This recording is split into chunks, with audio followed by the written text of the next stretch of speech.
Filipino literature tayo, Tobin. Ikwento ang alamat ng bawang. Ang alamat ng bawang is meron kasing place na nakalimutan ko na din yung pangalan. Tapos yung mga tao doon parating may trabaho kasi kaya tuloy sila hindi puti. Tapos yung hari doon, may 3 bata siya. Yung pinaka maliit ay hindi masyadong tatrabaho kasi hinati yung isang binigyan sila ng lugar kung saan sila pwede magtrabaho. Kaya lang yung isa hindi nakakalimutan niya yung mga trabaho kasi nawiwili siya sa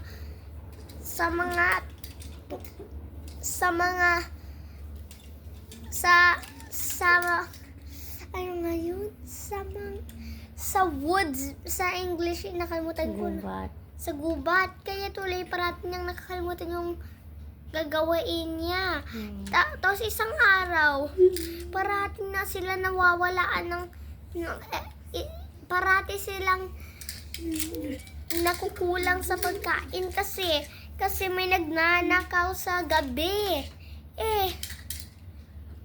Isang araw lumabas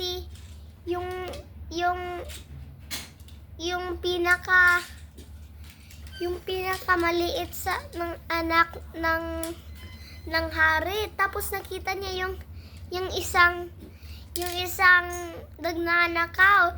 Tapos sinabo niya, tapos nakuha niya yung isa sa mga anak niya. Tapos sabi niya, "Saklolo, wag mo naman sumbungin ako kasi mamabay kami." Tapos biglang naging lahat every night nagpupunta na sila kasi nag-uusap sila. At saka sabi niya yung pangalan daw niya ay si Bawang. Tapos isang araw nalaman kung saan sila nagtatago. Tapos yung mga kasama ni Bawang pinatay. Tapos biglang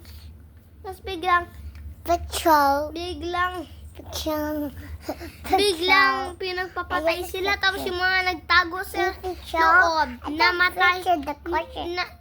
Linak yung mga nagtago sa loob ng cage. Kaya isang araw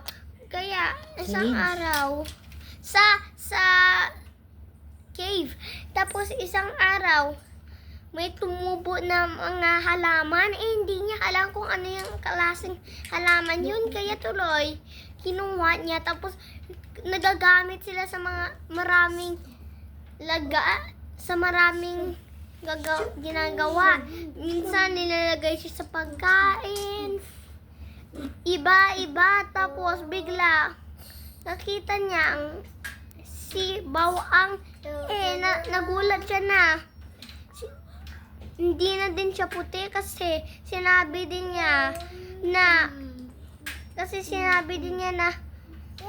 kay Bawang earlier na dapat pumunta siya sa isang bayan na hindi siya patayin.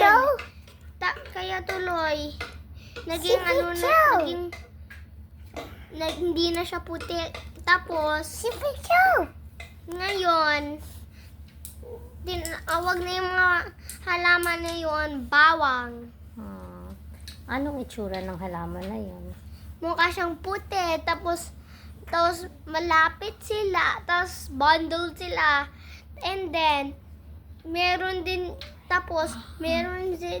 yung mga halaman na yun, puti din siya. Tsaka naka-stand up firm sila yun.